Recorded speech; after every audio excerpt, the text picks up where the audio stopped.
போயிடாதே தாயி. அந்த டீ அதான் கிளம்புங்க டீயை குடிச்சிட்டு. டீ வாங்கியாவது இந்த பொங்கமுட்டி தங்கச்சி கொண்டு வந்து கொடுக்குறது. டீயை சாப்பிட்டு அங்கே தானே இருக்க.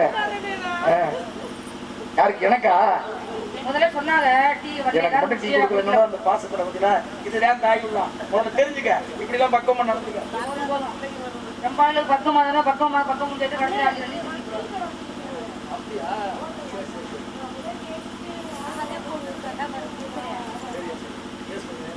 சரி சரி. அதனால பாசமா கொண்டாந்து கொடுக்குறீங்க. சரி சரி. அதனால விவரமா சொல்ற டீ கடை வச்சிருக்கோம். காலையில வந்து மறக்காம நீங்க வந்து சாப்பிட்டு போயிருந்தோட விவரம் சொல்றாங்க. இதனால என்ன இருக்கு? முதல்ல கேட்டாரு பாரு, எல்லாரும் டீ சாப்பிட்டீங்களா, நான் இன்னும் சாப்பிடவே இல்லைன்னு கேட்ட விவரத்தை ஆக்கி தெரிஞ்சு அவங்க உட்காந்து உங்களுக்கு கொடுத்தாங்கன்னா நீங்க எவ்வளவு பெரிய இப்படி அட்டை தரத்துல பேர் நார்தல் கொண்டாந்து கொடுக்குறீல, இன்னும் கொலையா கொள்வாரு. எல்லாருக்கும் கொடுத்துட்டு எனக்கு கொடுக்காத ஆளு யாருன்னு எனக்கு தெரியும். ஏன்னா எனக்கு பக்கத்து ஊர் தான் தெரியும். நான் காலையில சரி குடிங்க குடிங்க குடிங்க, அதனால ஒன்றும் பிரச்சனை இல்லை, குடிங்க. முதல்ல இந்த ஆளு இந்த இருக்கிற ஆளு எந்திரிச்சு போயிட்டு எனக்கு ரொம்ப சந்தோஷம். நானும் முடிச்சுட்டு உள்ள போயிருவேன். நீங்க இருந்தீங்கன்னு வச்சுக்கங்களேன், இவர் பொழுதுக்கு என்னை அறுத்து கொலையா கொண்டு என்னை கடைசியில உள்ள போச்சுருவாரு. ஏன் சொல்ல வர அப்படின்னா, உங்களை பார்க்க எனக்கு ரொம்ப பிடிக்குது. நல்லா விவரமா பேசுறீங்க. தவத்துக்கு ஒருவர், தமிழுக்கு இருவர். நீங்க விநாயகரை பத்தி பேசுறீங்க. எப்படி விநாயகரை பத்தி? அம்மா எனக்கு வேணாமா. இல்லம்மா எனக்கு வேணாமா. அம்மா வேணாமா. அதுக்கு திட்டுவாங்க. வாங்கி குடிக்கணும்னு விதி ஓட்டுறதுனால வாங்கித்தான் குடிக்கணும். நல்லபடியா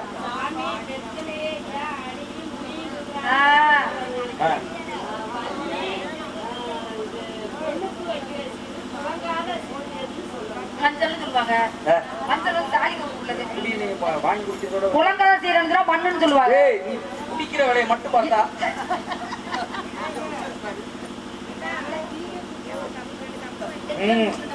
வண்டியை திருப்பிட்டாங்க. இப்பதான் எனக்கு வந்து சூடு இல்ல. ரெண்டு பேரும் சரியா வராது. நீங்க பேசுங்க. அவங்க கேட்டாங்கல்ல, அதுக்கு விளக்கம் இல்ல. நான் கேட்டேன். சரிம்மா, இதுக்கு விளக்கம் சொல்லிட்டு நான் சொல்றேன். அதுக்கப்புறம் நிறைய விஷயத்தை சொல்றேன். பாருங்க, அப்ப விநாயகர் பெருமான் எடுத்து தடுத்து நிற்கிறார் சிவபெருமானை. அப்ப ரெண்டு பேருக்கும் யுத்தம் நடக்குது. யாருக்கு? சிவனுக்கும் பிள்ளையாருக்கும் அந்த யுத்தம் நடக்குது. ரெண்டு பேரும் சண்டை போடுறாங்க. சண்டை போட்டோட தன்னுடைய ஆயுதத்தை எடுத்து தலையை வெட்டி கீழே போட்டாரு. பிள்ளையார் தலை கீழே விழுந்துருச்சு. அப்ப பதறி அடிச்சு பார்வதி தேவி வந்து என் பிள்ளைய எப்படி வெட்டிட்டீங்களே, கொண்டு விட்டீங்களேன்னு அழுது புலம்புறா.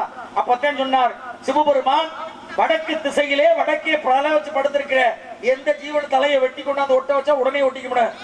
வட திசையை நோக்கி போறாங்க. வட திசையிலே யானை படுத்திருந்தது.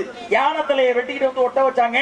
அன்று முதல் விநாயகப் பெருமான் உருவான கதை, யானை தலை வந்த கதை. சரி பேசுங்க. எனக்கு ஒரு சின்ன சந்தேகம். வடக்கு திசையை நோக்கி போகணும்னு சொன்னார்ல, யாரு போனது? அப்படி கேளுமா. யாரு போனது? வடக்கு திசை நோக்கி போனாங்க. அங்க யானை படுத்துருச்சு. அதனால அந்த யானையோட தலையை துண்டிக்கு படி கொண்டு வச்சோம் சொல்லில.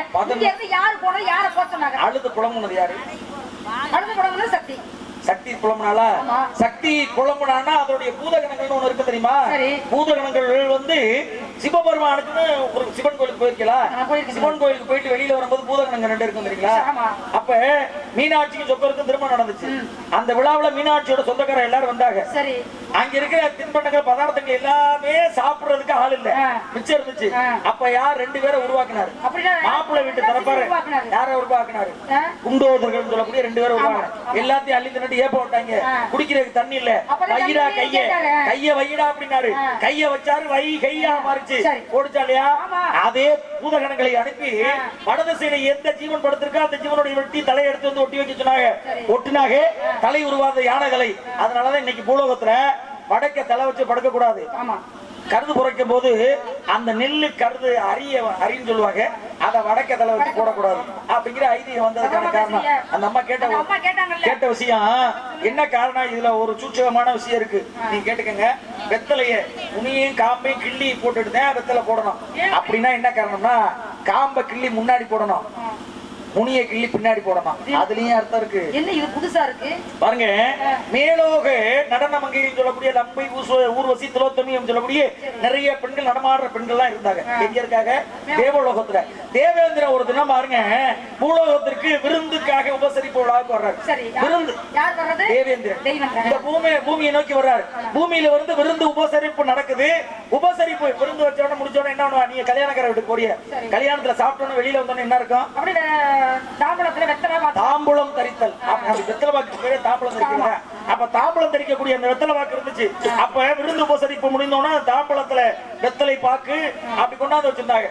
அது சாப்பிட்டதுக்கு அப்புறம் அந்த வெத்தலை பாக்க போட்டோன்னா தேவேந்திரனுக்கு மிகப்பெரிய ஒரு அரசுமை உணவும் அதுல கிடைச்சிட்டாங்க. அப்ப கிடைக்கும் பொழுது அவன் பார்த்திருக்கான், நம்ம தேவோலகத்துல எவ்வளவு அமிர்தங்கள்லாம் இருக்கு, என்னென்னமோ இருக்கு. ஆனா இந்த வெத்தலை